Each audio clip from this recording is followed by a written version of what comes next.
இல்லாவிட்டால் சுபமும் இல்லை. அதே போல சுபம் இல்லாவிட்டால் சக்தி இல்லை. இந்த விநாயக புராணம், சிவபுராணம், சிவ ரகசியமான 7வது கண்டமாய் உபதேச காண்ட கந்த புராணம், காஞ்சி புராணம், அபிமான சிந்தாமணி, கூர்ம புராணம் ஆகியவற்றிலே காட்டப்பட்ட மாரி தேவியினுடைய புராணத்தை பூரணப்படுத்தி இந்த முத்தம்மை புராணம் என்கிற இந்த நூல் வெளிவருகின்றது. இந்த ஆசிரியர் தன்னுடைய உரையிலே இந்த இடத்திலே குறிப்பிட்டிருக்கின்றனர். இந்த எமது பிரதேசங்களிலே ஆற்றுகை செய்யப்படுகின்ற காத்தவராயன் கூத்தினுடைய அண்ணாவிமார்களுடைய வேண்டுதலும் இந்த நூல் வெளியீட்டுக்கு ஒரு காரணமாக அமைந்தது. உண்மையிலே இந்த மாரியம்மன் அல்லது அம்மை அல்லது அம்பிகை வழிபாடு என்பது இயற்கையோடு இணைந்த ஒரு வழிபாடாக இருக்கிறது. குறிப்பாக இந்த வல்வெட்டி துறை பிரதேசத்திலே அந்த வழிபாடு மிக சிறப்பாக மேற்கொள்ளப்பட்டு வருகிறது. இந்த பெண் தெய்வ வழிபாடு அல்லது ஒரு மனித வாழ்விலே பெண் என்பவள் குழந்தையாக, சிறுமியாக, குமரியாக, மனைவியாக, தாயாக என்று பல்வேறு வழிபாகங்களையும் தன்னுடைய வாழ்க்கையில் ஏற்படுத்துகிறார். இந்த எல்லா வழிபாகங்களிலும் தாய் என்பது மிக முக்கியமானது. அந்த தாய் என்பது உண்மையிலே ஒரு பௌதிகவியல் நிலைமையை குறிப்பிடுகின்றது. அதாவது கருவிலே ஒரு குழந்தையை சுமந்து பெற்றெடுத்தால் அவள் தாயாகிறாள். ஆனால் உண்மையிலே தாய் என்பது அல்ல அங்கே முக்கியமானது. தாய்மை என்கிற உணர்வு ரீதியான விடயம். இந்த தாய்மை என்பது பெண்களுக்கு சிறப்பானது. அதே வேளையிலே தாய்மை என்கிற அந்த உணர்வு உண்மையிலே ஆண்களுக்கும் கூட இருக்கலாம். எழுத்தாளர் பாலகுமாரன் தன்னுடைய நாவல் ஒன்றினுடைய தலைப்பாக தாயுமானவன் என்று இருக்கிறார். உண்மையிலே பெண்கள் என்பவர்கள் கிங்பின் ஆஃப் த ஃபேமிலி என்று சொல்வார்கள். அதாவது இந்த குடும்பத்தினுடைய அச்சாடி போல இருப்பவர்கள், செயலாற்றுபவர்கள் பெண்கள்.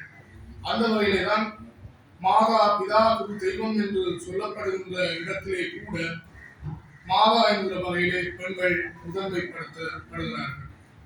உலகிலே ஒரு ஆணுக்கு ஒரு பெண்ணை தவிர ஏனைய அனைத்து பெண்களும் சகோதரர்களும் சகோதரிகளும் தாயுமாகத்தான் இருப்பார்கள். அந்த வகையிலே இந்த அம்மையினுடைய வழிபாட்டிலே அபிராமி அந்தாதி என்கிற நூலிலே அபிராமி பட்டர் தன்னுடைய அந்த அபிராமி அந்தாதியினுடைய கடவுள் வார்த்தையிலே ஆத்தாளை எங்கள் அபிராம வல்லியை அங்கமெல்லாம் பூத்தாளை மாதுளம்பூ நிறத்தாளை புவியடங்க காத்தாளை அங்கனை பாசனம் குசமும் கரும்பு மங்கை சேர்த்தாளை முப்பணியை கொடுவார்க்கொரு தீங்கிலே என்று சொல்லி இருக்கிறார். இந்த நாங்கள் பார்க்கிற போது இந்த யுகங்கள் தோறும் ஒவ்வொரு யுகங்களில் தோறும் தர்மங்கள், சட்டங்கள், நடைமுறைகள் வேறுபட்டிருக்கின்றன. ஆயினும் அந்த யுகங்களிலே எல்லாம் நடக்கிற தீங்குகள் அனைத்தும் நீக்கப்பட்டு அல்லது தீமைகள் அழிக்கப்பட்டு அறத்துக்கு மாறான செயல்கள் அழிக்கப்பட்டு நீதி நிலைநாட்டப்படுகிறது. அதற்காகவே அவதாரங்கள் யுகங்கள் தோறும் நிகழ்ந்திருக்கின்றன. உண்மையிலே இரு பெண்களுக்கு எதிராக நிகழ்த்தப்பட்ட கொடுஞ்செயல் அல்லது தீமைகளுக்காகத்தான் எங்களிடையே இருக்கின்ற எழுந்த இருபெரும் இதிகாசங்களான மகாபாரதமும் ராமாயணமும் எழுந்தன.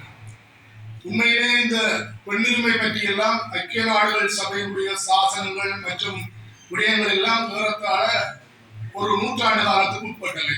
ஆனால் எங்களுடைய இதிகாசங்கள், புராணங்கள் பெண்களுக்கு நிகழ்த்தப்பட்ட அநீதிக்கு எதிராக ஏறத்தாழ 5000 வருடங்கள் அல்லது அதற்கு முற்பட்ட காலங்கள், அதாவது பல 1000 வருடங்களுக்கு முற்பட்ட காலத்திலேயே இந்த பெண்களுக்கு எதிராக நிகழ்த்தப்பட்ட வன்முறைக்காக ஒரு இருபெரும் போர்கள் எழுந்திருப்பதை நாங்கள் காணக்கூடியதாக இருக்கிறது.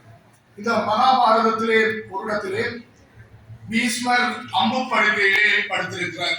அவருக்கு தட்சிணாயன காலம் என்கிற அல்லது குறிப்பிட்ட காலத்திலே தான் தன்னுடைய உடம்பை விட்டு உள்ளே போக்குகின்ற விரும்புகின்ற போது போக்குகின்ற ஒரு வரம் இருந்ததாக சொல்லப்படுகின்றது. இருந்த போதிலும் அவர் அம்பு படுக்கையிலே படுத்திருக்கிற போது எல்லோரும் அவரை வந்து சந்திக்கிறார்கள். கௌரவர்கள், பாண்டவர்கள், அத்தனை கர்ணன் கூட. இந்த இடத்திலே கண்ணன் வருகிறார்.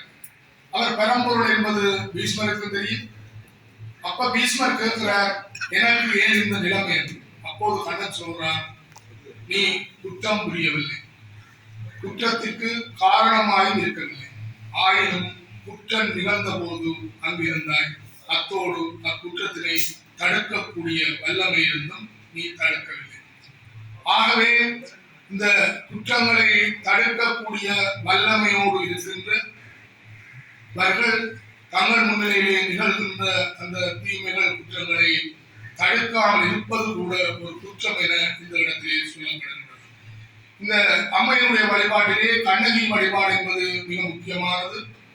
பாண்டியன் நெடுஞ்செழியனுடைய சபையிலே தன்னுடைய கணவன் கோவலன் குற்றமற்றவன் என்பதை நிரூபித்த போதும் தானே தவறு செய்து விட்டதாக பாண்டியன் நெடுஞ்செழியன் கண்டுகொண்டு தன்னுடைய உயிரை தன்னுடைய சிம்மாசனத்திலே விடுகிறான்.